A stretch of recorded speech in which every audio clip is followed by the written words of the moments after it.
Yes, there are two changes that we'd like to recommend to the council on the agenda.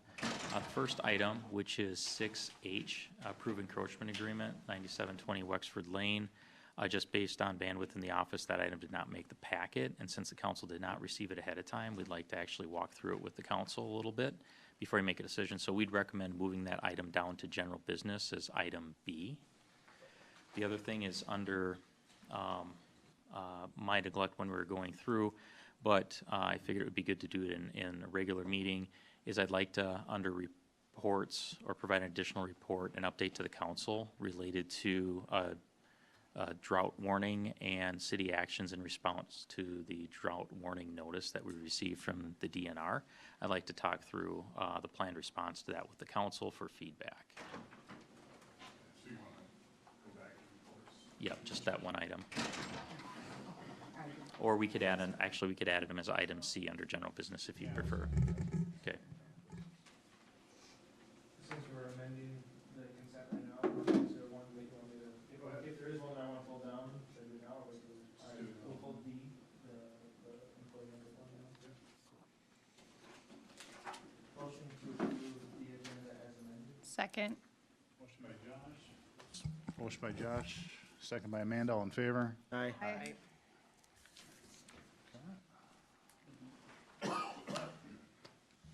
Presentations. We have an audit to discuss. We do. Welcome. Thanks for having me. Andy, are you going to be doing the presentation from your computer, or do you want me to pull it up? If you can pull it up, that would be great. Okay.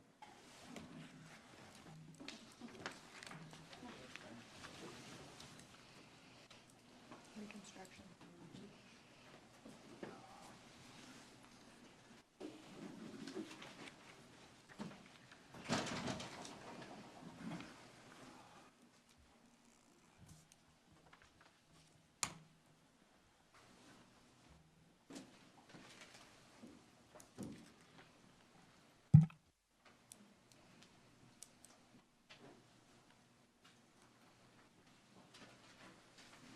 All right. Well, thanks for having me here tonight. Andy Grice from Bergen KDV, here to present the audit results for the year ended December 31st, 2022. And to begin here on the first slide, just wanted to remind everyone of our role as your auditor, and also management's role as it relates to the audit of the financial statements. State statute guides that the city does require an audit each year to provide assurance on the financial statements for decision makers like yourselves, for the state and other residents, that these are fair and accurate to base decisions on. And we do that through the opinion that we provide on the city's financial statements, and happy to report that we're giving a clean, unmodified opinion on the financial statements. That's the best that we can give as your auditor, and that provides that these financial statements are a true and accurate presentation of the financial results here at the end of the year to base your decisions on. Going on to the next slide, just also wanted to highlight our government auditing standards report. And this report talks about our consideration of internal control over financial reporting. And we're required to report any deficiencies in internal control that come to our attention as part of our audit procedures that rise to either a significant deficiency or a material weakness level. And we had two findings this year.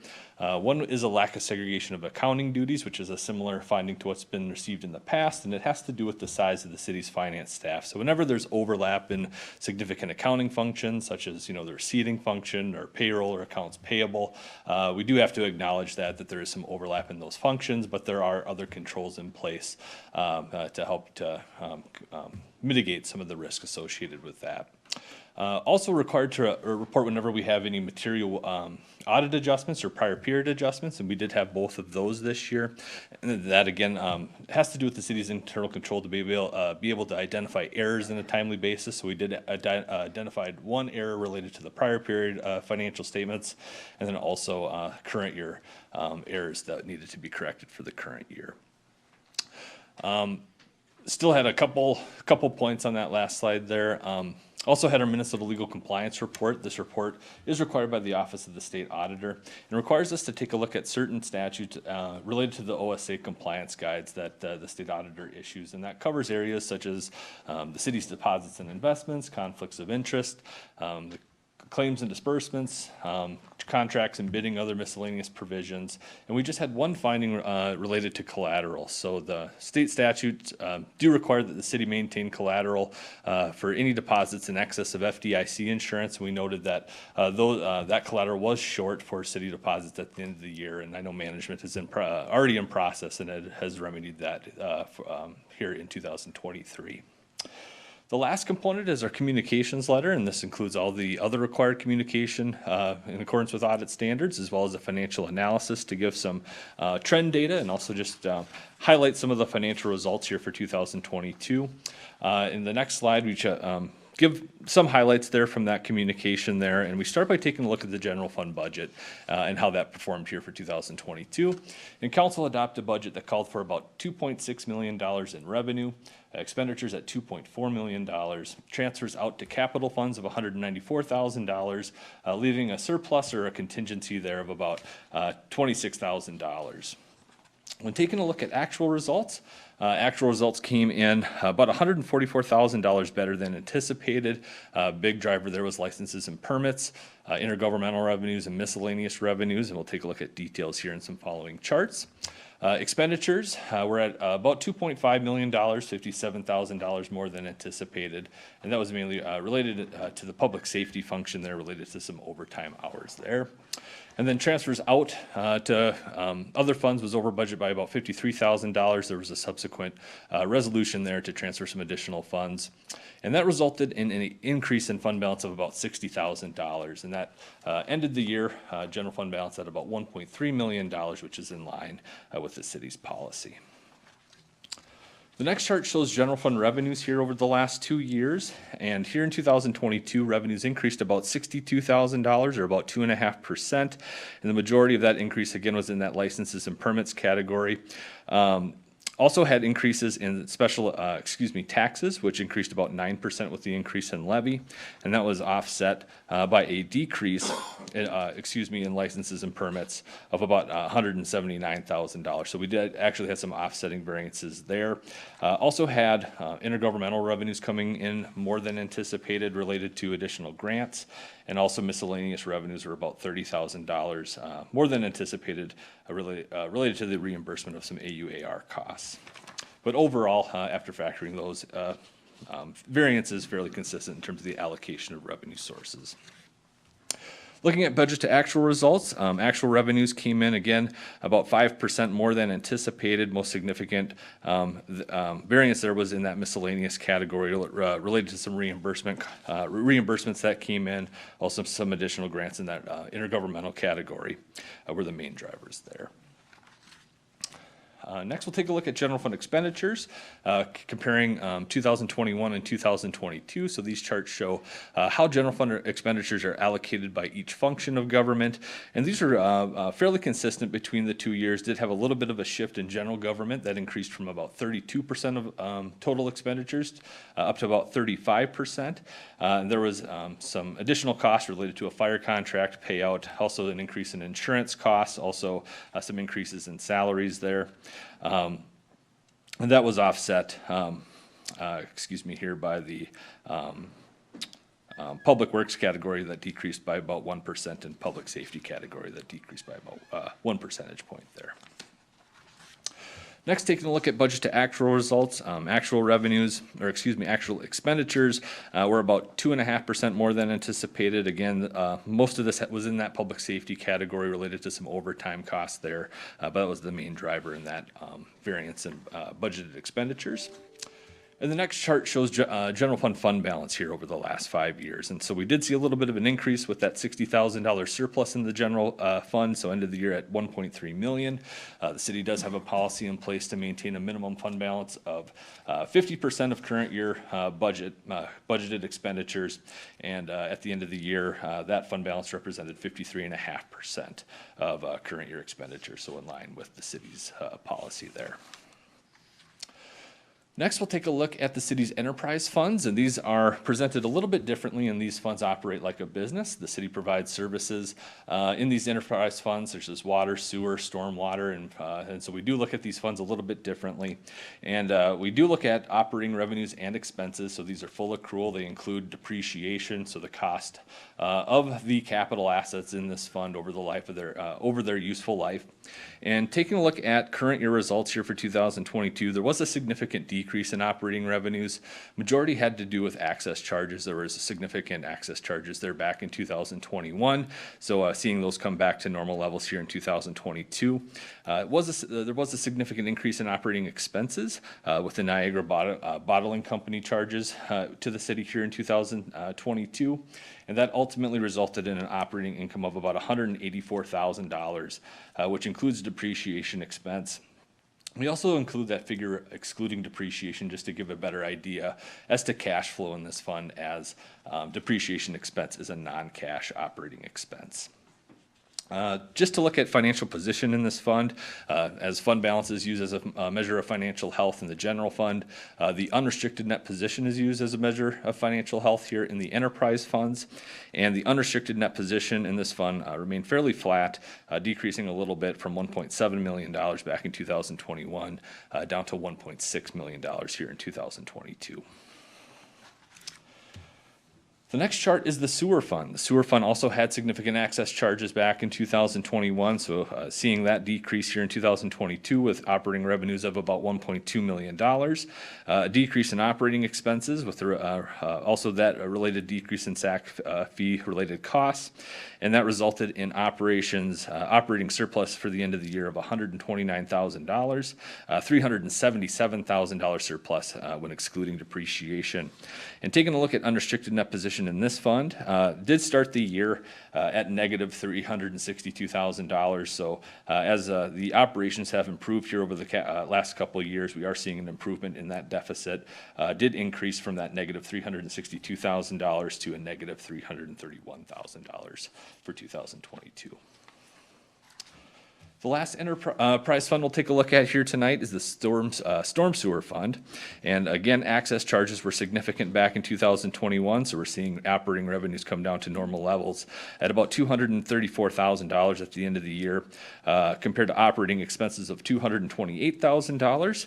And as a result, did have a surplus of about $5,600 for the year, about $104,000 excluding depreciation.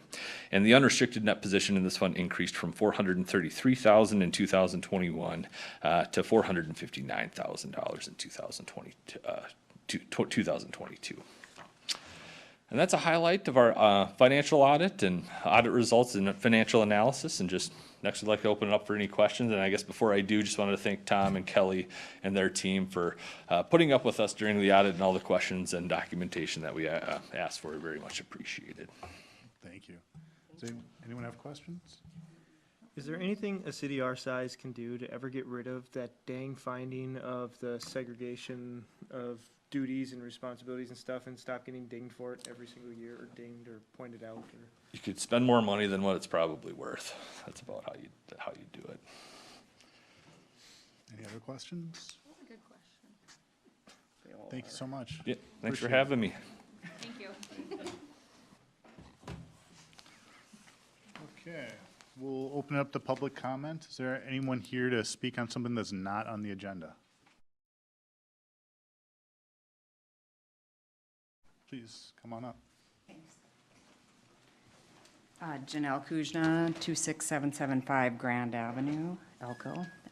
Thanks for allowing me to speak tonight. Just quick, exciting to announce the Minnesota Well Owners Organization and the Minnesota Groundwater Association, along with some local partners, will be hosting a free private well clinic in Elko New Market on September 30th at the library from 9 to 1.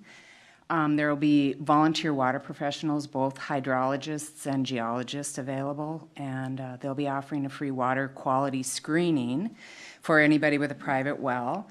And they'll also be answering questions on water quality issues, well interference, and water conservation. So it's pretty exciting, and it's really great that they've done clinics all over the state of Minnesota. There's a chance that they'll be testing for some arsenic, and so they'll be testing, educating, And then just fostering community.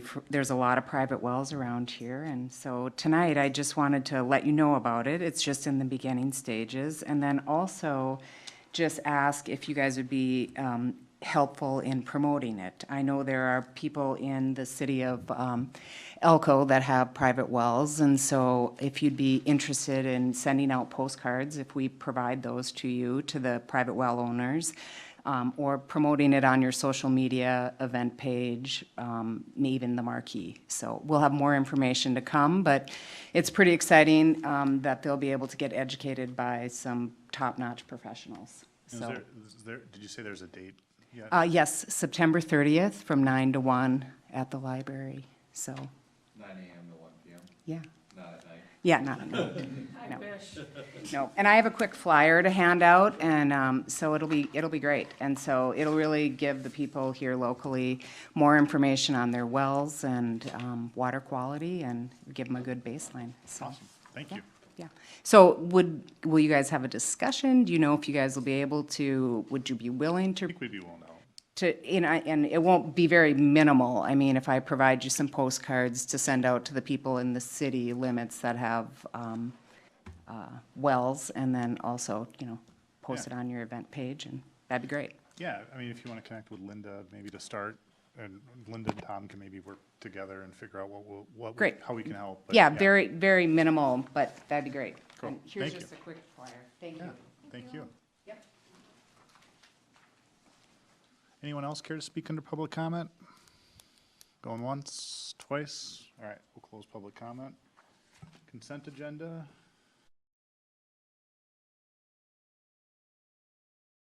We have items D and H have been removed from consent. Motion to approve consent as amended. Motion by Amanda, Second? second by Josh, all in favor? Aye. Aye. Consent passes.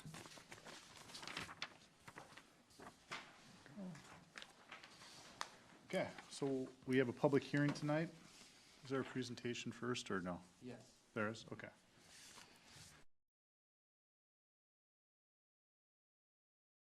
So we'll start with that. Okay, well, before I begin, I noticed that most of you came in like after 7:30, and I'm worried that I screwed something up.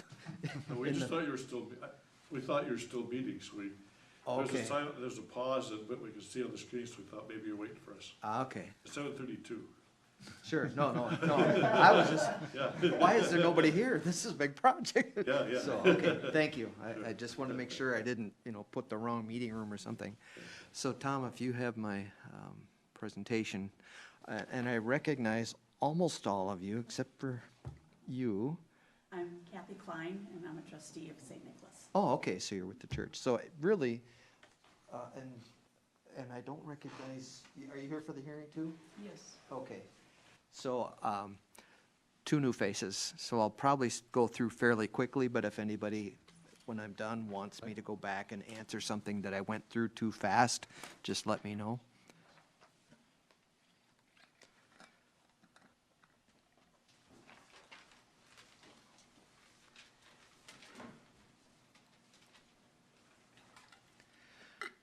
Oh, is that the email I just sent you, like within tonight? It's from just a little bit ago. I must have forgot to change the label from open house to public hearing. My apologies. This is the public hearing, improvement hearing for the 2024 neighborhood reconstruction project. So, next slide, please. We're going to cover an overview of the project. We'll talk quickly about costs. We'll talk quickly about assessments based on policy, and then assessments based on a special benefit study, and then next steps. So, next slide. The streets highlighted in yellow, we've got 8 blocks of reconstruction of streets. I think, does anybody have questions of where this is? I think you'll probably have a pretty good idea. It's your own neighborhood, so William Street, West Lewis, St. Mary, Paul Street, and Church Street, and St. Joseph, 1 block. Next slide, please.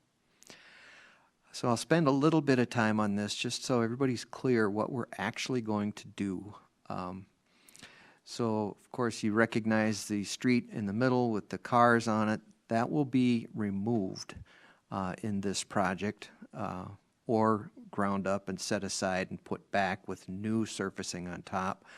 But when we do that, we take opportunity to bring up-to-date things that are buried beneath it so we don't have to dig it up again before it's time.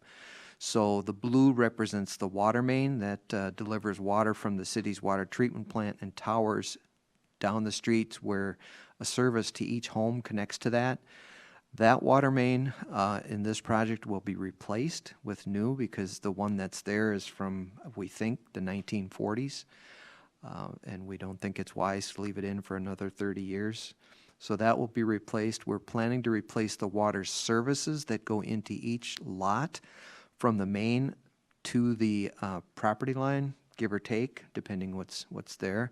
So from that point into the house, the homeowners could elect to leave what they have, or they could replace it, or they can replace it later if it fails. But we want to have new water main and new water services in the city rights of way so that we don't have to disturb them before the street is due again for replacement.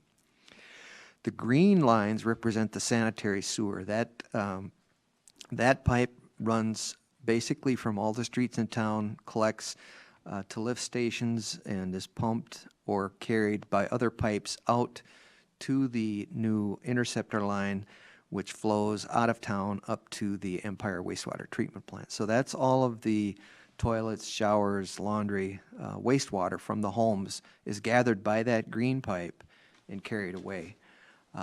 That pipe was put in the late 80s. We think it's still in good condition.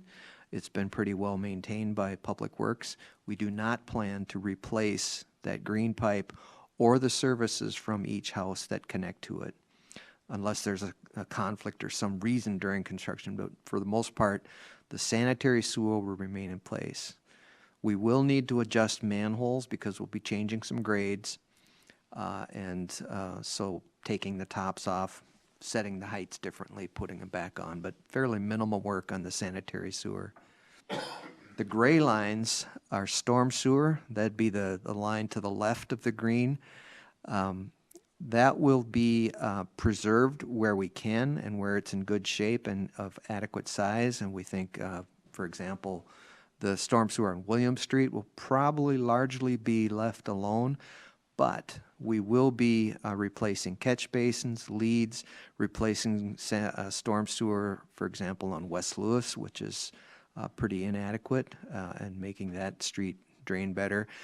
The other thing that's important about storm sewer, we're aware there are a number of small localized drainage issues, and we'll be using this project to try to either pick those up and solve them, or at least provide stubs that if a homeowner has a private issue that, behind their house, or if they have a place where they can go to eliminate those problems.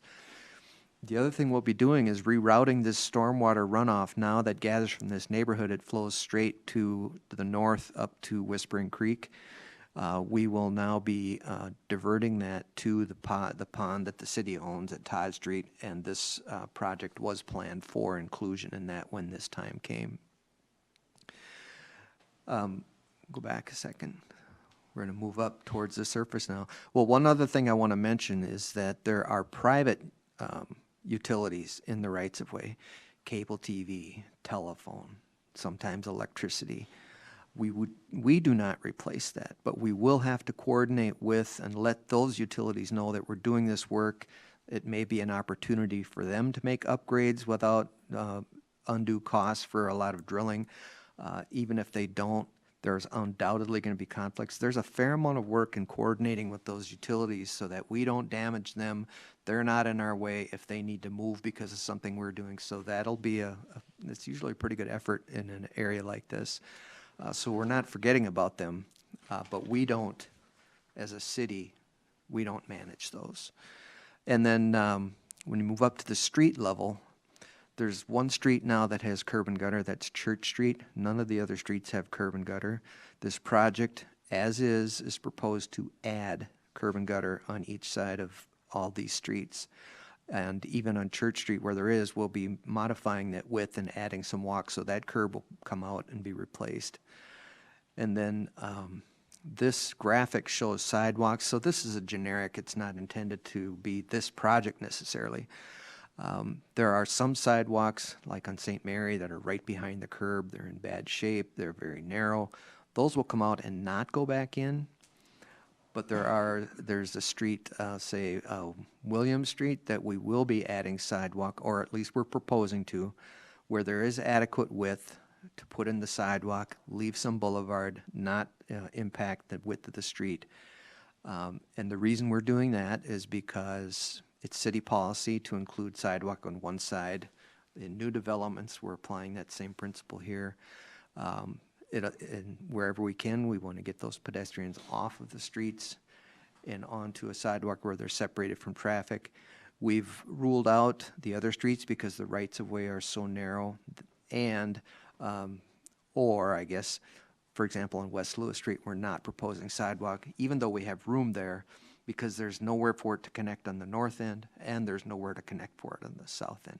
So we look at connectability, we look at adequate space, are the primary reason, and whether there's room in the right-of-way to meet the current policy. And I expect, well, one of the other reasons we pulled out sidewalk on some of the others is there was a strong sentiment for maintaining parking on at least one side. And with the streets that would have been required if we'd put sidewalk, that wouldn't have been possible. So it was clearly more important for parking, so we did eliminate the proposed sidewalk on most streets except for Williams and Church. I don't have data on tree impacts, but our practice would be if a tree is in the way of what we're trying to do and we can't work around it and still meet the intent of the project, the tree would come out if it's in city right away. We don't intend to take trees on private property. They would only be, but if we can work around a tree and it doesn't impede what we're trying to do, it would be left. If we have to take some, we haven't talked about this, but there's, you know, maybe opportunity to put something back in kind to replace it, but that's an issue we'll have to address in design. Okay, now we can move on. I just gave the whole presentation. Next slide, please. All of the streets are proposed to be 26 feet face to face, which is narrower than most of your streets. Your new street requirements are 28 feet in new subdivisions. That allows two-way traffic and parking. We have very narrow rights-of-way here. We are desirous of maintaining low speeds, but maintaining room for parking. 26 feet does that. It pinches the traffic a little bit, so they'll have to slow down and be careful. I would argue that's a favorable thing, and it's a more effective speed control measure than signs or bumps or the other things we're often requested for. So it is pretty thoroughly thought out. Next slide. And you're going to see a lot of the same. Maybe we pause when we get to Church Street.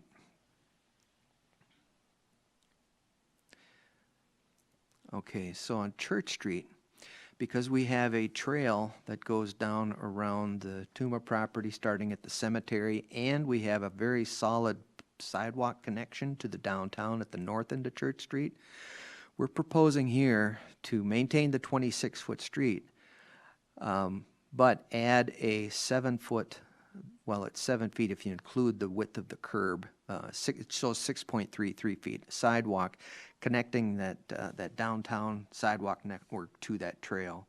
That will probably, if I remember right, require some right-of-way acquisition from the church, but we think a trail in this place makes sense, and that putting it behind the curb is a benefit to people that may be parking along that for getting out. We make it extra wide when it's behind the curb so people can still walk by when a car door is opening and that type of thing. So Church Street is a little bit different than the other streets.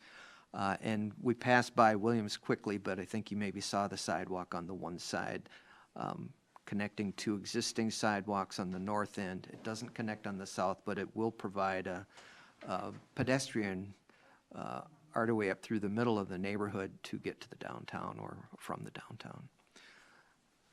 Let's jump ahead here. So purple on the graphics as I whiz by them means the sidewalk's coming out, but nothing going back in. I'm going to go until you say stop. This is good. So just quickly, I won't read all of the smaller text, but this is just kind of a schedule to date. Feasibility study this year, bid late in '23. Construction next year. I think the big issues are going to be maintenance of access to the homes during construction. We got a lot of questions about that.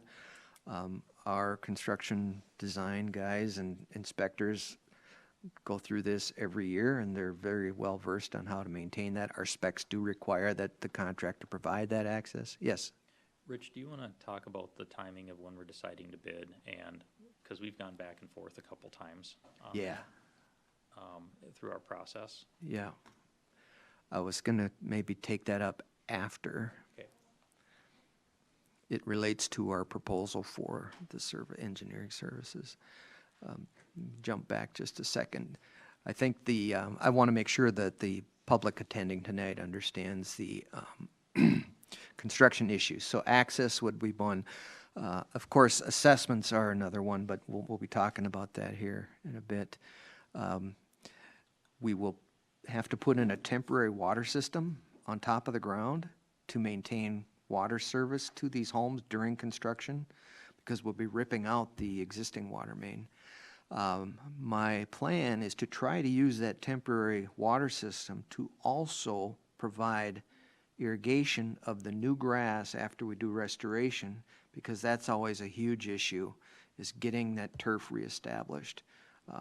Probably besides access, the second biggest source of ongoing complaints is that the grass is dead or didn't, so we're going to try and get double duty out of that temporary water system. And then the working hours, contractors based on city code can work 7 to 10 p.m. weekdays, so it's pretty generous, but we do want to give them time to do the work and get it done quickly. And then also 9 a.m. to 9 p.m. weekends. Whether the contractor will elect to use those full hours, I doubt, but that's what's available to them. That's currently our city policy. Yep. They can do that. Yep.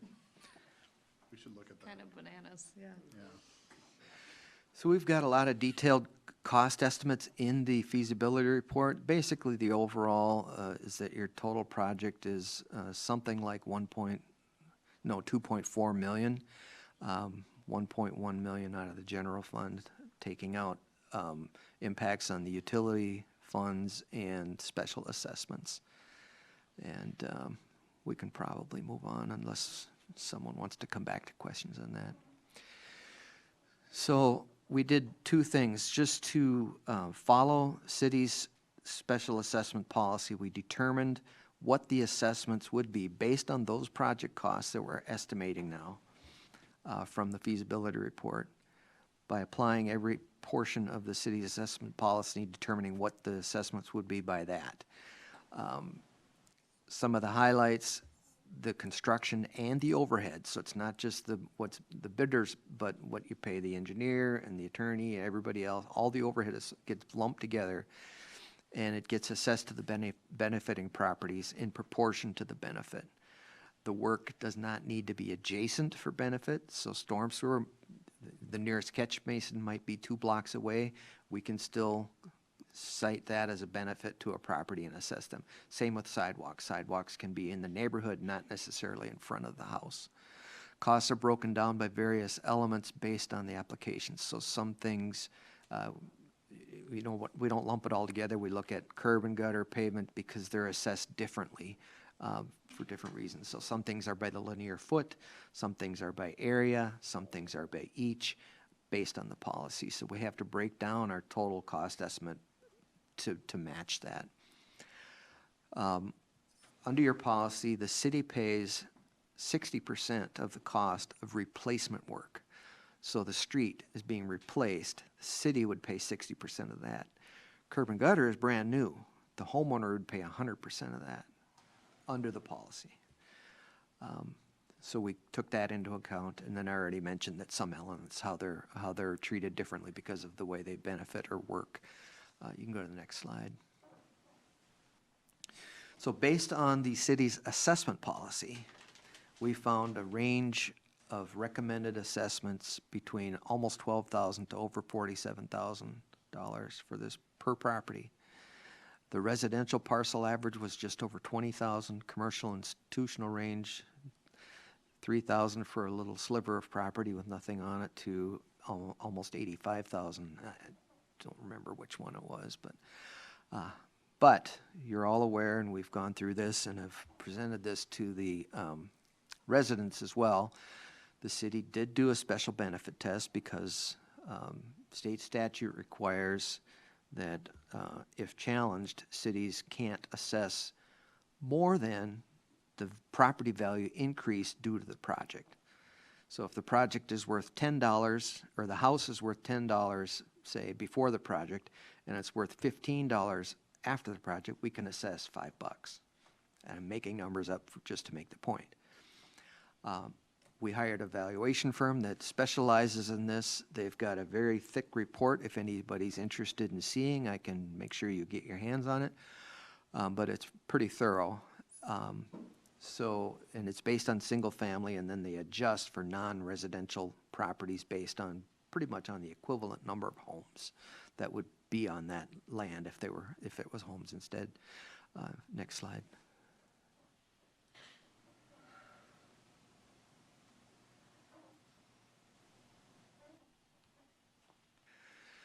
So that range that they found in their report, the expected increase in property value from this project on average is $8,000 to $8,500. They did not distinguish between lower value homes, higher value homes. In fact, there's language in the report that talks about lower value homes tend to benefit more from these types of projects than the higher value. I can't explain it, but it's in there if you want to look it up. So, and then non-residential, they had a range from $7,250 to $29,500. We are recommending the top end of that range for each class.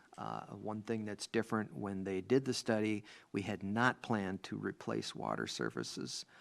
We intend to do that. We think that's a significant benefit because those can foul up and be very expensive to fix. And it should provide a much longer duration. So we're recommending that each single-family home be assessed $8,500. This would set aside all of the city's assessment policy stuff because the report does not talk about variation based on lot size, home value, anything like that. Every single-family residential lot, whether there's a house on it or not, $8,500. What that means is that the city taxpayers pick up the difference between what we would have collected under city policy and this amount, on top of the 40% or 60% you would have paid anyway, on top of any city parcels. So the city will be deeply, deeply into this project. Next slide, please. Just curious, how long will the project take, or is that? We think it can be done in one summer. One construction season, let me rephrase that. We start in April and hopefully wrap up by Halloween or so. So assessment, collection, and payment, we have to follow due process. That means an improvement hearing before the council with mailed and published notice, which is this hearing tonight that we're beginning. The notices were mailed and published per the statute. Homeowners have to be given the opportunity to speak on the project, whether it's ask questions or state opposition to a certain element or state opposition to what they think, whatever it might be. This is their opportunity officially to speak. Then the project gets designed and constructed, and then there's an assessment hearing, again, a different, another public hearing, but for a different purpose. That one is specifically about the assessment amounts. And that's where their right to appeal the assessment to district court is waived if they don't speak up at that hearing or before it in writing. So this hearing just really on the project itself, not. This is the specifically improvement hearing at the front end. This is about the scope of the work. They can certainly talk about assessments, but this is nothing to do with appealing the assessments. After the assessment hearing, the assessment roll gets adopted by the council and certified to Scott County, where it's collected with property taxes over, I think this would probably be a 10-year, something like that time frame, so a tenth of the cost. And that'll all be explained at the assessment hearing, but that's basically how it works, although people can prepay if they want to avoid any interest. And let's see, next slide, please. So next steps, we are at the improvement hearing, which was delayed because of it was delayed, so it's tonight instead of July 13th. We are asking that the council order the improvement and preparation of the plans tonight as well.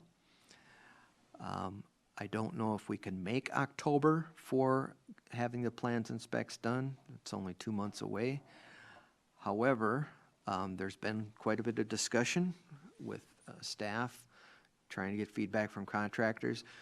Is it worth the effort to get this bid this fall, or is it just as good to bid it, say, in February?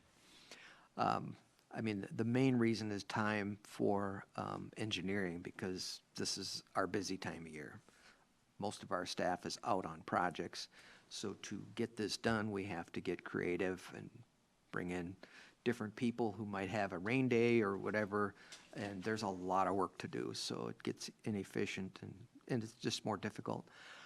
But at the same time, that's our problem. If you want to bid it within reason this fall, we're going to have to figure out how to do that. We did ask a contractor, well-known locally, whether there was an advantage to bidding now or later. He didn't really discuss that, but he said bid it as soon as possible because everybody's looking for work. That doesn't do anybody any good this year because the project wouldn't start until next year anyway. When I specifically asked if we would expect to get higher bids if we waited, he said they'd probably be the same. So there's a hunger for work, but there's some doubt as to whether the bids would actually be significantly better. So I guess my intention is to follow this schedule unless the city sees some benefit to waiting, and we'll do our best to get the plans done so we can bid it this, maybe late this fall, but at least get it awarded this year. May 2024 construction going through probably September and October, sometimes later, usually restorations at the end. Sometimes we wait for a year or a season anyway, over winter, before we put the final wearing course on. That may be the case here. We are planning to bundle this construction contract with the 2024 pavement rehab, which is a mill and overlay. There are some common elements, but the big one is the asphalt, and we're thinking we'll get not only hopefully better unit prices by bundling it, making a bigger overall and more attractive contract, but we'll only be dealing with one contractor instead of two. And then May in 2025, collections with the property taxes would begin.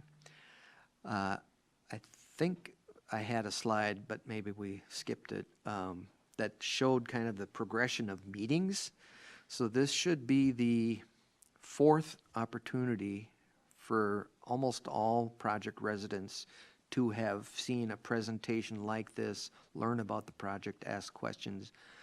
That might explain the relatively low turnout, but anyway, we did do an open house up front. We did individual smaller subdivisions of the project, kind of to have a smaller group meeting with each area because their issues are slightly different. So we had open house, private meetings, another open house, and now the improvement hearing. So, who has the first question? Well, just to piggyback on the last comments you were making, based on, and I know we talked about this in the July meeting, but can you remind me, what was some of the general feedback or questions or main concerns of the Well, residents? I kind of touched on it, but not much support. I'm not sure I could name anybody that supports sidewalks. There was a fair amount of objection to sidewalks. I think primarily due because of the concern of losing parking on the street, because the streets would have to get so narrow. Some of these rights-of-way are only 33 feet wide, and there's a couple of that are a little bit less than that.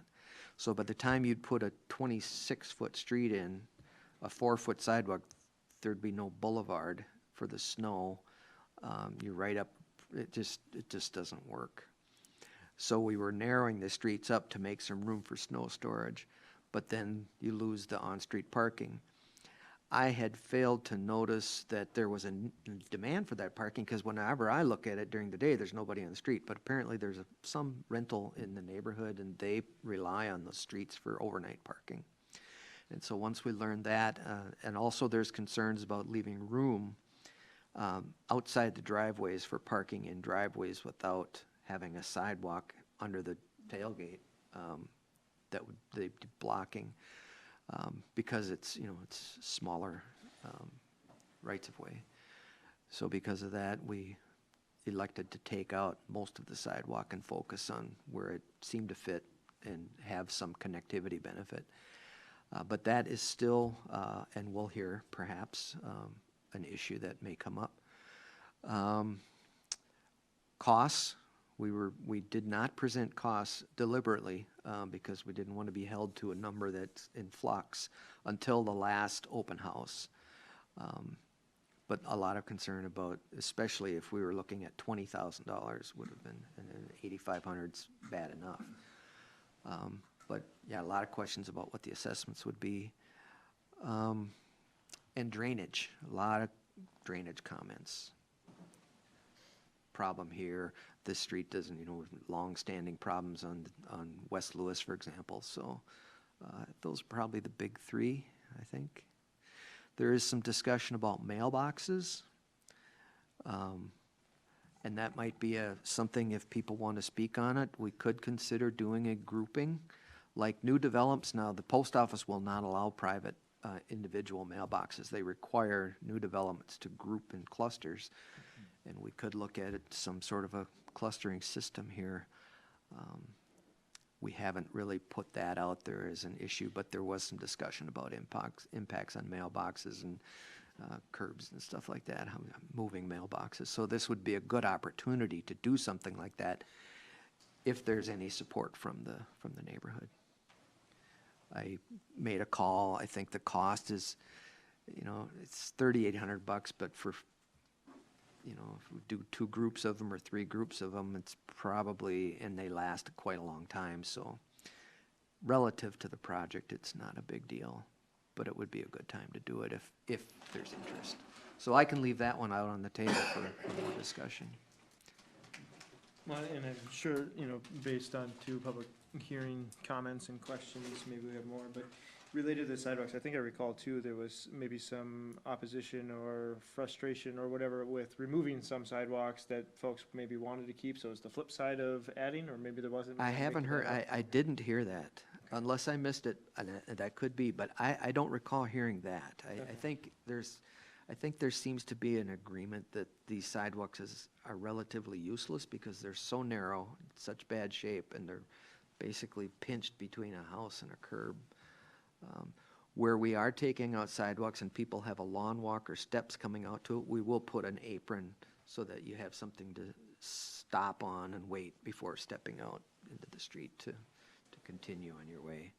But that's what our plan was, and that wasn't met with opposition that I recall. No, the only other comment we had on sidewalks is if they didn't have a sidewalk now, they don't want one because they have to shovel it.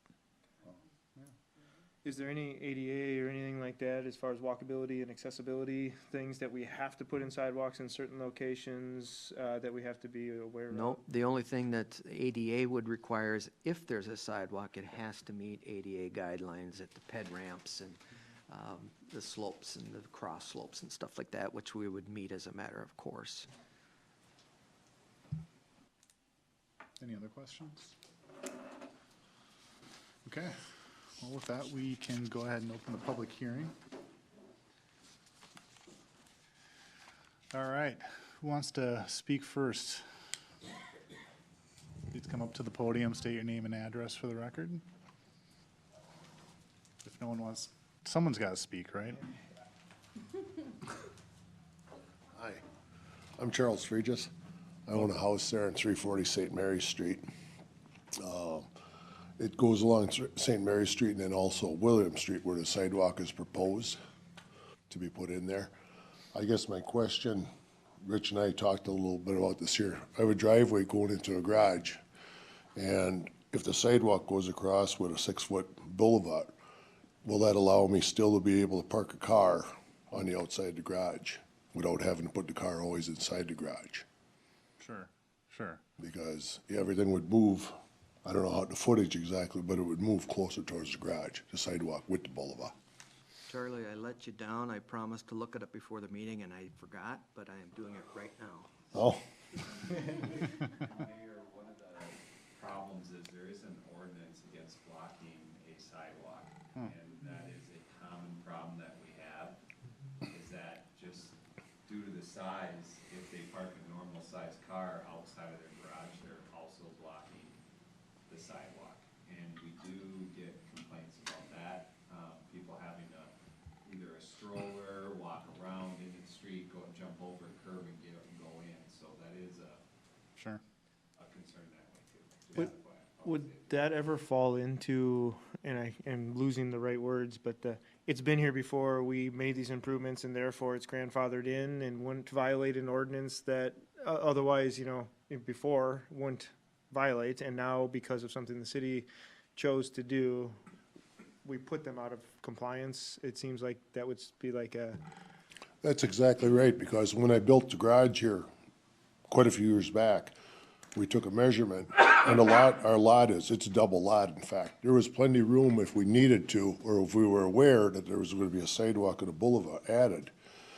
We could have easily moved the whole garage further onto the lot, no problem, to allow ample parking spots by the garage on the apron. So I just did a quick check. I'm getting 29.7 feet.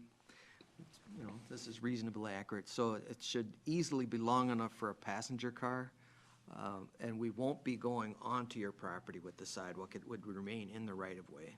So I've got basically 30 feet from your garage to the right-of-way line. Is that to the existing street right now? Nope, that's to the existing right-of-way. The street is further out. How far would the street be further out where I intended on leaving? Or where I intended on parking the vehicles? So you would be losing, because we'd put the sidewalk right a foot off of the property line. You'd be losing, it's almost too narrow to measure, but it's something like 1 or 2 feet. Oh, okay. Yeah.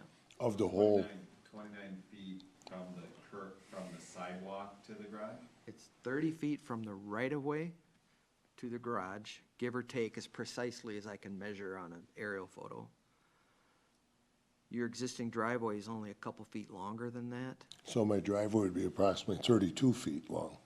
Right now, it looks like it's about 32 feet. It'll come down to basically 31, something like that. Oh, okay, because if I, from what I looked at, there's a telephone splicing box there. And from where the mailboxes are there, Yep. right behind that, Yeah, the property line, those are actually inside an easement or something. The Where are they on right-of-way are they line on- shows are they- close further out than. oh, it would. So I assumed that splicing box would have been the property line between the city and I. Yeah. And if that would be the case, I'd be losing considerably more of my driveway. Yeah, at least from this county website, which isn't too bad, it doesn't look like you'd be long enough to at least a passenger car or a pickup should easily, Suburban is about 22 feet, 23 feet yeah, long. yeah. And that's one of the biggest vehicles on the road right now. Now, a motorhome might be a different story, but We do get, the company comes from another state and they do park and motor home there that is closer to 30 feet. So, that's the There's answer. always variances for short term, you can call us and we'll give you variances for blocking things, on the sidewalks but as far as exemption, we would have no way of knowing that home was grandfathered in or this section is okay to block the sidewalk, that's not desirable for us. I just wouldn't want to get into a scenario where when we built the garage, and I don't know how many years, that's got to be 15, 20 years already. I mean, I was Before under. my time, I think. Yeah, because I know I brought it up with the city inspector and everything. I want to leave this plenty long so we can park RVs and so on and so forth. And I would hate to lose that access due to the sidewalk increasing or and coming closer to the garage. You know, and I don't, of course, want to have trouble with the PD department here saying I have the sidewalk Right. blocked. And Rich, you're saying that's not an issue. Well, it depends what he wants to put there, but there appears to be about, and I keep saying because this is not a precise measurement, but it's about 30 feet that will, at least that will remain, because we're not gonna go onto private property Sure. with this. And how often do you have a motor home or something there? Summertime, Summertime? quite frequently, Okay. monthly sometimes. Is it gonna put you out at all to try and get a variance or something from the police department if that happens? We'll give typical variance up for a week if somebody's visiting and staying in, or parking it there while they visit you. Sometimes they park it there and they leave it there and then they visit the rest of the relation. That goes all the way from Prior Lake all the way to up north. So sometimes it sits there for maybe a month at a time. Okay, That's why the long approach was put in to start with, to accommodate that got it. on the garage. Okay. They charge, they can park in the church parking lot. That'd be nice, but how about electricity? Oh, no, I guess It would take a long one, is right. Yes. Here, I am looking at it, I don't see a public safety hazard right now, Okay. just get back here. Okay, They brought it up on me, so. okay. So I think we're okay then?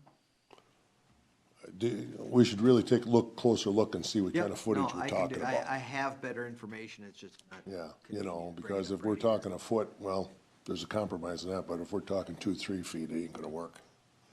It ain't gonna work. Okay. My other question was, I own vacant lots also on Church Street between St. Mary's and St. Joseph. Yeah, St. Joseph and St. Mary's. That assessment, they were talking $8,500 even on vacant lots also. Yeah.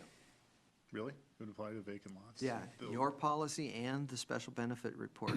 Well, I mean, the benefit would really be there for, on a vacant lot, it'd be Yep. that much of an impact? Okay, That's what they assert. okay, That seems kind of hard to believe from a residence with a house.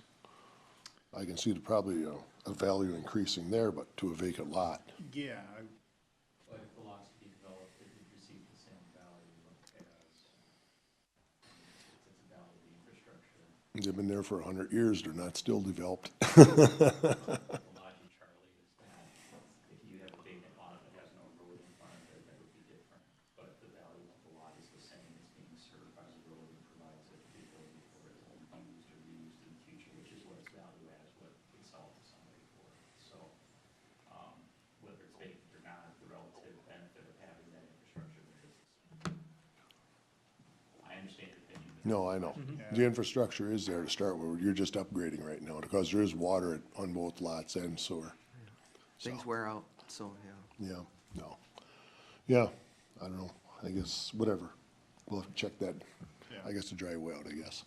Thank you. thank And you. forgive me, Mayor, but could you remind me, are we supposed to be having back and forth? I can't remember. I haven't, Okay. can we, is that okay? Are we Sure. cool with asking questions, or should we just sit back and? No, All let's engage. Okay. Anyone else care to speak?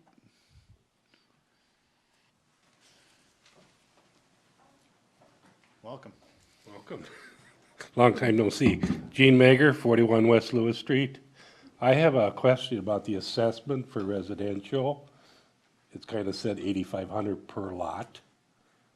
Per parcel, yes. I mean, some of these houses are on 2 lots. I don't know how I don't know if they're considered one partial.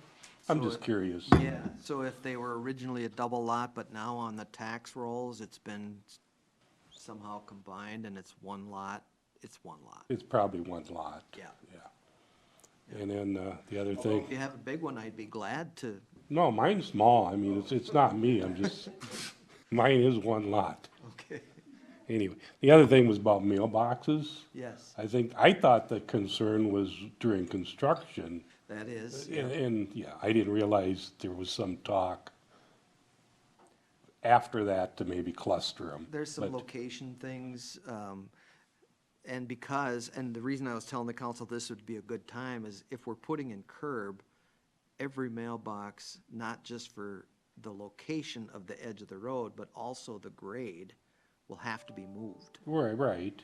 And so if you're moving 50 mailboxes and you want to put in clusters, that would be the time to do it, because you're jerking them all out anyway. But I don't know the community. Our status about street, that. they're clustered in 4, basically. Okay, Our street, there's 3 different Already places. kind of- 3 different places on the whole street. yeah. So that Yeah. that could be maintained. Okay, I was just wondering about the assessment. Yep. Thank you. Anyone else care to speak for the public hearing? Welcome. Yeah, thank you. Yeah, Father Michael Rudolph, 51 Church Street, well-named street. So I live and work there. So I have a question about the sidewalk. So just for clarification. So I seem to remember, I think this is our 3rd meeting. I think the first meeting, it was thought that there would be some right-of-way desired from the church to put in the sidewalk. I thought at the second meeting, it was that because the street was going to be narrowed, that wouldn't be necessary. Yeah, So to be honest, I can't remember off the top of my head. My hunch is we would still probably need some. We've reduced it, but we have to go through a separate process to get that. We can't just go build. So that'll be one of the steps going forward into design is where do we need right-of-way? Let's initiate that process and talk to you. So I would have specifics then. But my hunch is we'll probably need something there. Okay. Even if it's just for grading purposes to change the slope. You know, if foresee a problem, we'll need permission from the Archdiocese Yep. for any kind of alienation of property, as they call it. So we need to know the exact square footage and so forth. Absolutely. Great, thanks. Do you or the church have a position on the sidewalk then? I haven't heard any opposition to it. Trustees? Don't really see the benefit for us, because it's really not an access point for us. See it more of a benefit for the city, for the, what's coming off of the path there. I don't know. Yeah, the only thing I had thought, is I was surprised that it wasn't on the other side of the street, because now you have people crossing at the busier intersection over, by St. Joseph Street or whatever, further down, versus right at St. Mary's crossing over, but that's already, it sounds like it's already set, so. Well, it's not actually, but in looking at it with where the trail connection is, we have to cross somewhere. And that church, we want to try and narrow up that intersection with St. Joseph to reduce travel speeds. There's already a fair amount of crossing activity there, so it made sense to tie in at that point. But if there's strong feelings about moving it, we can look at that. Well, Yeah, I wouldn't say there's really strong feelings about it, Yeah. right? Well, Just a question, so. And the other thing I was thinking is if I'm going to park there to go to church, I want to park on the side closest to the church and get on that sidewalk. That would take me, it was that simple. That's true, and that is a factor when there's like weddings or big funerals, things like that, so. Okay, well, thank you. thank you. Anyone else? Come on up. Welcome. Hi, Rhonda Kraska, 321 William Street. Couple questions. Ours is really not a street, it's a dead end. There's only 2 houses back there. Oh, so you're on the south end, south of Paul Street. Correct. Okay. Carry on. So you were saying like the 8,500 per home. Well, I'm talking to other neighbors who are telling me that it doesn't affect them, that they're not getting the assessment.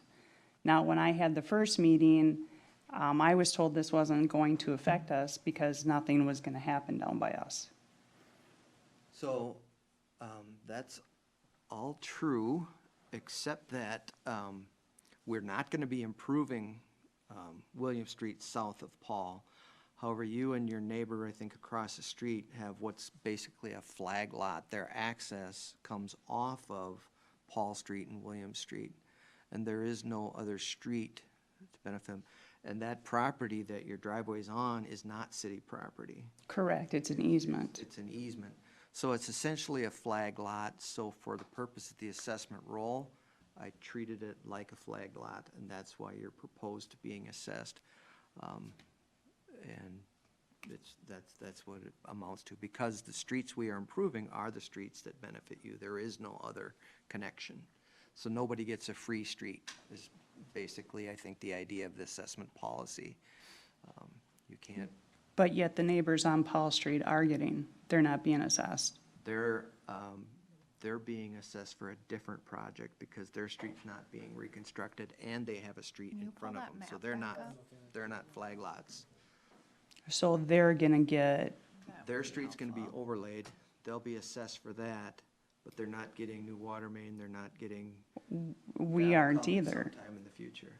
Ours was already upgraded. Your water main comes off of Williams and Paul, as does your drainage, as does your access. That was all upgraded 10 years ago.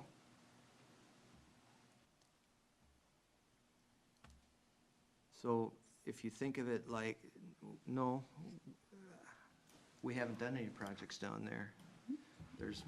There was a new water main put on Paul Street on that short piece, but that doesn't affect your houses down there. We didn't put anything down there.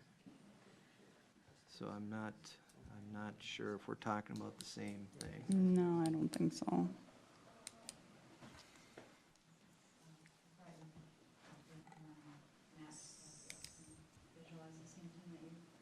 And then you're looking at a 10-year for the assessment fees?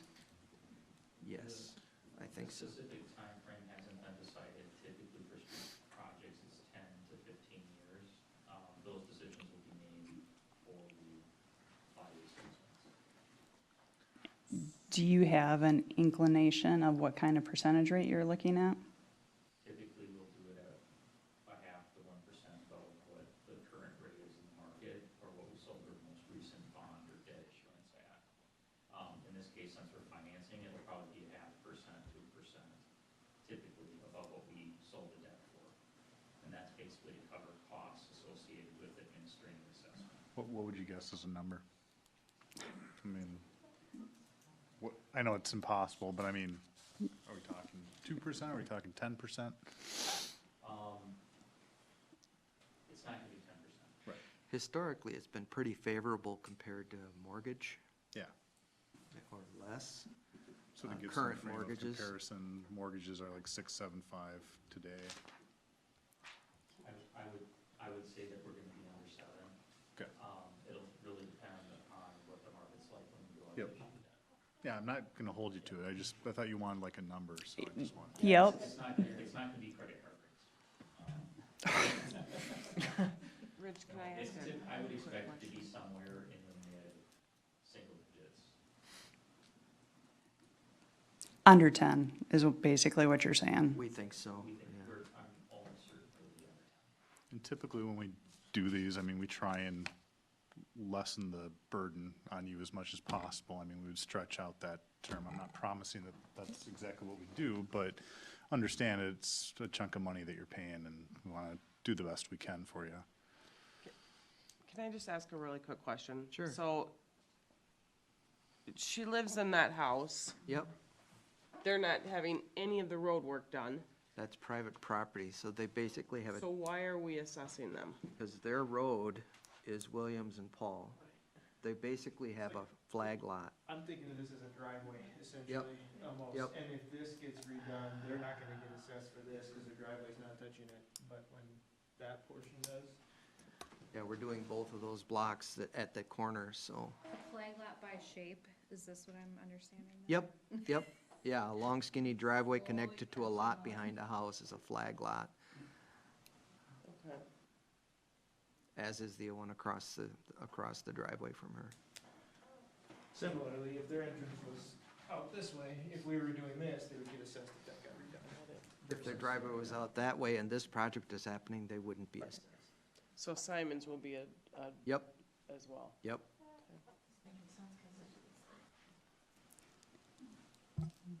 So that's the thinking. I didn't write the policy. Yeah, which I is agree kind of with it, but I idiotic. didn't- Yeah. Okay. Thanks. Anyone else care to speak? I got a question. You had touched, about the private Would you mind, water line company. would you mind coming back up, just so we have you on the microphone? Thanks. I have a quick question. You just touched upon, the private water line coming into the house, Yeah. that we would have to find our own contractor, or would you have something available? Well, that has been done.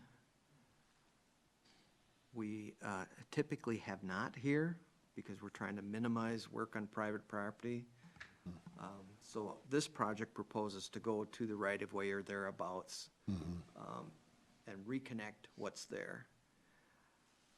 Common practice is we don't want to muddy the waters by doing that work on utility work outside of the right-of-way. We'll make homeowners aware, once we know who the sub is that's doing the work, who it is, and you can contact them directly and see if they'll give you a good price because they're already out there doing the work. That's my question, Yeah, and we can make that information available, but we would not directly facilitate the work. No, okay, so. I have done projects where the city was willing to take that on, to help residents because, they don't know where to get the bids and stuff. I'm not saying we should, but it has been done, but it's a lot more administrative and, I would not recommend it. I mean, this isn't a highly complicated item. Any plumbing or plumbing outfit that does that kind of work or excavator can do the work. So there's lots of people that can do it, but it's very common practice to say, hey, here's doing the work on the project. The presumption being that they're already out there, they don't have mobilization, all those types of things, and they may give a better price than other options. That's not always the case, but it's how we try and help. Question at the water line, for instance, at 340 St. Mary Street, it comes directly underneath the sidewalk into the house from the shut-off from the street. So the right time to do it is when the street is all opened up. Otherwise, you'd have to pull sidewalks out to bore once again. So the appropriate time is when the street is all open and the water line would be available. where there's a sidewalk, we would intend to place the shut-off on the back side so that and leave a tail so the water service can be reached without digging up the sidewalk. But that wouldn't do me no good because it runs directly under the sidewalk, under the steps to the house and under the porch. Oh, so you'd want it in a different spot. Well, we'd either have to move over in the future, Yep. or because right now it follows the sidewalk, the stairs, the steps, and there's a cold storage, or there's a cold porch before we ever hit the house. So we have to put the new service in regardless. We can work on coordinating where it enters the property, but we would put it and drop it, and you would have to coordinate on your side to have somebody there to pick it up and do the rest of the I work. see. But I just, being we have to travel that far, if you're gonna bore, it's a lot easier boring when the, We've actually even hooked on new services to old ones and pulled the whole works through the ground, but I ain't promising nothing. yeah. And your recommendations are what, copper tubing or plastic water line? Well, plastic is much different than it used to be and now is allowed by plumbing code. There's different types of plastic and it's typically cheaper. We will be putting in copper unless. That's what's in there right now. Yeah. I just didn't know if it was the appropriate time, but I just wanted to find out. Because it would be a lot more cost-effective to do it when the project's going on, just from the location and having to go underneath the porch and everything, versus Yeah, I think. thinking about it later on. I think Tom's suggestion is wise, that when we have a contractor on board, you might call them and see if they're willing to do something, and if not, there'd still be some time to Right. find someone that could work I with just, them. it was a question I just had. Yep. If it needs to be replaced, like I said, it is copper tubing already, so. It may not be replaced. We're electing to because we don't want to dig that street up again. Yeah. And But digging up your yard, we wouldn't do anyway, so you'd be doing it Right, whenever you need to. right. But it'd That's be a a lot, judgment call. yeah, it would be a lot more cost effective from a homeowner's could point be, of view, yep, you know, yep. at that time versus That's waiting. true. So, all right. Thank you. Thank you. Oh, and I like your idea of the clustering of the mailboxes. So if and when you decide to do that, you know, that run group is right along William Street there by me, so. I don't know. Thanks for the feedback. Yes, you got a wonderful idea there, so. Thank you. Keep in touch with that. I need to say my name again. If you just say your name, you don't have to worry about the address. Gene Mager, I don't know my address. I have one more concern. In front of my house, the storm sewer, and we talked about that, is in the easement. It's about 10 feet from the road. There's an inlet there, Yeah. and when it rains a lot, there's a lake there. And you said they're gonna probably remove. My hope is to make your lake go away. Well, all right, but if you remove the old storm sewer, either you'll have to put fill there, or you'll have to keep an inlet still there. Yeah, it's all There's gonna something to be, take into consideration. it's all moving parts, cause. when Well, we put right, the road is street in, going down and, If we can't pick it up by that, we'll have to do something to pick up any orphaned low spots. So, yeah, we wouldn't leave a low spot in the right of way. We'd either put a catch basin there again. Okay. Or something, so, okay.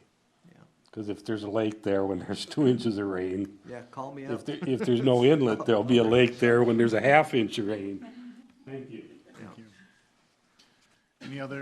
Anyone else like to speak? All right, we'll go ahead and close the public hearing at 8:46. So we have a resolution in front of us to order the improvement and preparation of plans and specifications. Anyone want to make a motion or any? So moved. Okay, it's a motion by Kate. I'll second it. Any discussion? I appreciate the comments and the feedback, and it seems like there's been some good conversation with everybody, so hopefully we can, and not hopefully, we will continue to take that feedback and, yeah. Well, I think Tom gets the credit for suggesting all these Yeah. meetings, I think help. Just to get to know people and what the issues are. Any other comments before we vote? Okay, all in favor, say aye. Aye. All opposed? All right, passes. Okay, general business.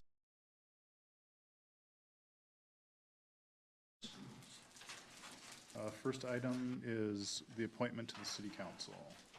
The city council had conducted interviews earlier this evening to fill the position created by the resignation of Councilmember Shanky. The council will need to identify an individual name to be placed in the resolution. Question, city attorney wasn't present at the time. There was the possibility of a split vote on the council, which would require the mayor to make the appointment. Does that change the document that would need to be put in place, or does the council just still pass a resolution? Would we have to modify it in that circumstance? And that's not certain that that would happen, but it was a possibility that came out of the discussion.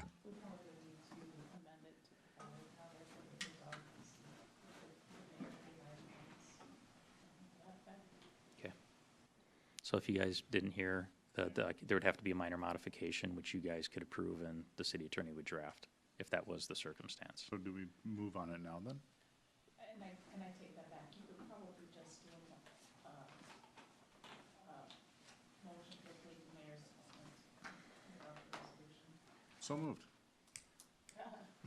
Well, is there an actual split? Yes, well, I suppose, did anyone change their, Well, do we want to, I mean, since none of this was talked about previously publicly, do we want to talk to it all, or we just want to go with our appointment, or, I mean, if we had a good conversation, it was an open meeting that people were present for.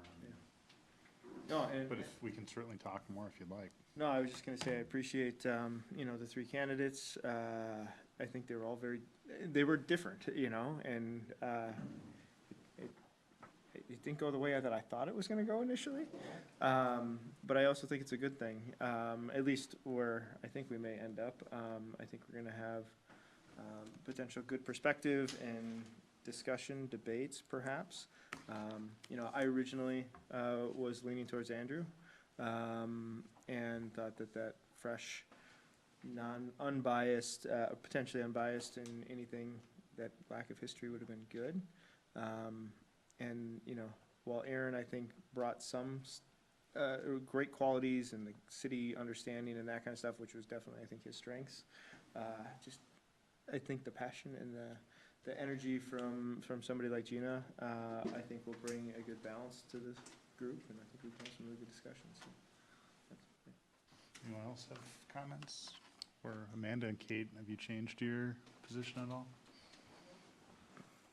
All right, so maybe just for the record, So I would make a motion. well, Or let's just do we quickly want- be oh, on all right. record with who we're, Gina was my first candidate. Josh, And I would go with Gina as well. Kate, Aaron was my first. Amanda? Aaron was also my first Okay, candidate. so as we have a split vote, I will move forward with Gina, and can you state what I have to say again? So I don't have to say it. You can turn your mic on.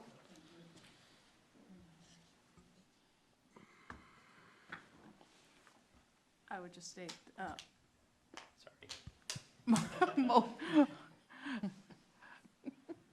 you could first do the motion, and then it can fail. And then, because it's a split vote, you can then move to appoint. Oh, okay, so we have to actually do a motion and vote on it Yeah. first, and that. Can you just do one candidate and have it fail, or do you make a motion each way, have both of them fail, and then, You could do that. that way it's clear that there was a motion for each candidate and neither one had adequate support? This just got real complicated. You when guys We can had a make a motion solution first if already. you want. Motion to appoint Aaron Anderson? Anderson to the city council vacant seat. It's a motion by Kate, Second. second by Amanda, all in favor? Aye. Aye. All opposed? No. Nay. All right, And then, I make a motion to appoint Gina Stiles, to city council. I'll second that. All in favor? Aye. All opposed? Nay. No, That was fun, guys. I should have just said. Okay. So do I even need to make a motion then for anything? I mean, if I'm just making the appointment? so if you make the appoint, I think maybe the best way to document is you'd make a declaration and the council would just acknowledge that you made the appointment. Okay. Well, I'll make a declaration that Gina Stiles will be the next city council member. And then a motion from council to acknowledge the appointment. So moved. Second. All in favor? Aye. That was like the weirdest path to get to like a simple. You guys just don't make it easy. Second. Okay, so we now have item B, which was from the consent agenda. So Renee is gonna pull up just a visual exhibit to just help explain the situation.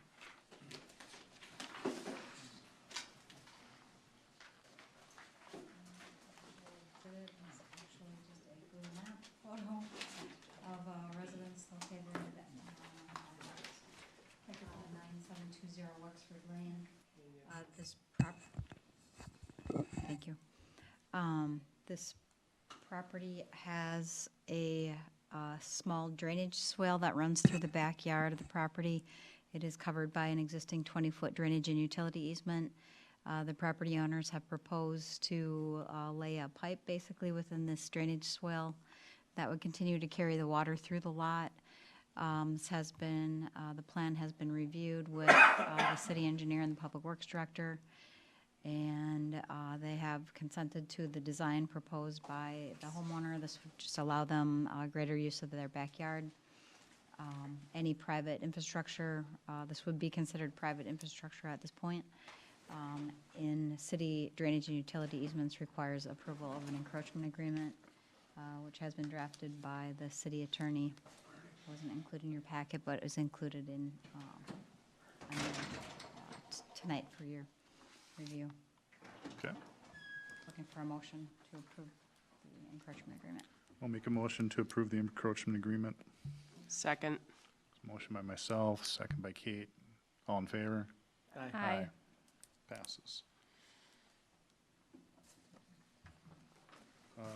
Tom, you wanted to talk about the drought, or give an update on drought stuff? Yeah, so we received notice last Friday from the DNR that the upper Mississippi Black Root subwatershed is now in a drought warning.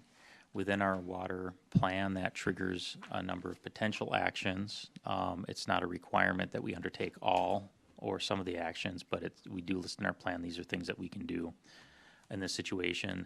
The DNR has identified a goal for us to reduce our water consumption as a city to 1.5 times what our winter usage would be. Obviously, it's higher in the summer because of irrigation and other uses. Right now, we're at 2.86 times our winter usage. We've reviewed the options that are available to us in the plan as staff, and in going through the particular instance, the Public Works Director believes, based on the numbers that we're seeing, anecdotal evidence, that there's probably a significant amount of non-compliance with our current watering restrictions, which are even, odd, and then particular hours of day. The recommendation of staff is that first step should really be to seek compliance with the ordinance and see what impact that has on our overall usage. We have had to do that in the past. It's been over probably a decade, maybe more, where we have had to actually proactively and aggressively enforce the watering restrictions that are already on the books. Our approach would be that we would first publicize it. We would, put it on the sign in front of City Hall. We would put it on social media. We would ask council people to share it to any other social media outlets that they have, that we're going to do it in that notice pursuant to things like the clean sweep. We'd say citizens are being asked to do this. These are the rules. The city will begin proactive enforcement of those regulations. And then with the intent that if you have people that, and with the intent that we would issue warnings initially, and then if we have a subsequent violation, that we would provide the penalty. Currently, the only penalty we have available is to issue a citation for violation of the city ordinance. We think that's highly inefficient and a little bit overkill given the circumstance, and staff would recommend that the city council consider establishing basically within our fee structure administrative penalties for violation of the ordinance. What a lot of commonly seen in other cities is first time it's X amount, second time it's double that amount, third time it's double that amount again, and then and then so much throughout the calendar year. Because at some point there are those people that will say, if it's $25, fine me, $25 every month. I don't care. So we wanted to get feedback from the council on our thought that the initial step should be to achieve compliance and then reevaluate. We'd also like feedback on the educational approach that we typically take on other items to give people, basically one strike and then to comply. And they could get multiple strikes in 1 month. And then the third item is the council's thought about establishing basically an administrative penalty that would be applied to their utility account for every violation after they've exceeded the warning allotment. Anyone have thoughts? I mean, education seems like an obvious first step. If that doesn't work, we start fining. Now, all that being said, if we take that approach and that doesn't get us to the goal, we will have to come back to the council and talk about other subsequent actions that may be necessary or recommended. But we think this is the best first step in the process. Understood. All right, one last item, which was originally 6D. Josh, you had wanted that one pulled? Yeah, no, so I just had a few questions, specifically related to the cannabis changes. And so, as I pull up all my screenshots, because I was doing it in bed last night. So just a question, the definition of under the influence, test positive for alcohol or drugs or cannabis. And I guess, remind me if, like, testing has changed or been updated where we can actually, I guess I don't know what, like, a drug test, cannabis test, or whatever you wanna call it now, would show how long it's in the system for, so if I, or somebody I know were to smoke, how long would it potentially be in our system based on today's testing standards? So if somebody tests positive to it, they're now in violation, even if they did or did not do it while at work or on work property and a work vehicle. Like, it seems challenging to Well, me. there is some challenge to it because it's not as simple, let's say, with alcohol, you test and it's there. Cannabis, as we all know from previous presentations, it can be in the bloodstream for a month. However, there is an issue with level, but also testing does not include exclusively like a blood test or a urine test. It can be actually just almost like a sobriety test. Are they exhibiting symptoms of being under the influence while they're in the workplace? That combined with a blood test showing that it's in their system can demonstrate whether or not they're under the influence. Well, I guess then I would say we need to clarify that definition of under the influence because it says or, you know, or there's the sobriety test, the appearance of action, speech, bodily odors, blah, blah, blah. It doesn't say and, or it doesn't clarify, so it's I mean, they're positive or they're not, and then if they're positive, This is done with respect to reasonable suspicion testing, and that's where you have somebody who is typically in a safety-sensitive position. And if they have anything in their bloodstream, they could have an issue with, even if it has been like some period of time. So I think that you probably are fine with the definition as it stands, because it's only in certain instances that it would apply. Peace officers carrying a firearm, public works, commercial, they're prohibited at all. So it says zero use. So if you see sobriety issues, impairment, and they zero have it in use their while system- working. No, Zero Zero use use at all. ever, and so, Ever. ever.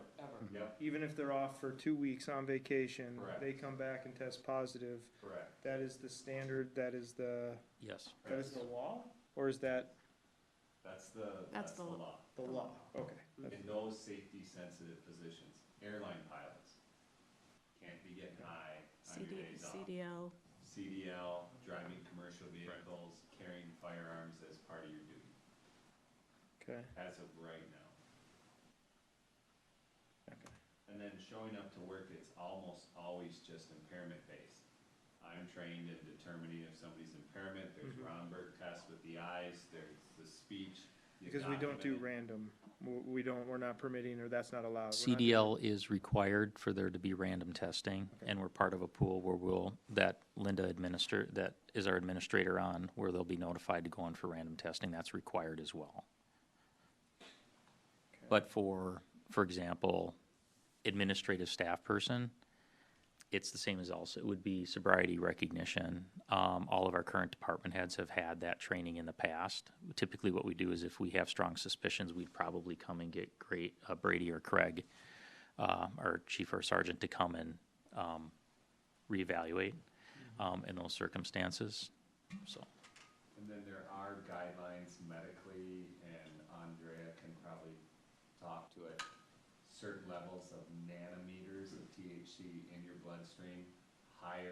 The higher the amount, the more indicative of recent use. The lower the amount is more of farther, yes, farther away from use. Yeah, and then when I was reading it, and there was somewhere in there, and I have like so many screenshots, like, it was like zero, like zero nanometer, whatever the meter thing was, so it just caught my eyes, like, man, like, so that is absolute zero tolerance of something completely legal, like alcohol, that, I mean, it's just, it seems. Until better Seems like- testing, yeah. you're kinda, a non-safety related, a planner, a clerk, a engineer that doesn't have that restrictions, if they use on time off and not impaired at work, it doesn't matter, because they're not impaired at work. If they get tested and have it in their system, that's the distinction. Okay. And, okay, so, I mean, I don't think I'm gonna make any changes or be able to make any changes to this tonight. But one, clerical or administrative on page 14 of the handbook, it says notification of positive test results. Nope, that's not the right one.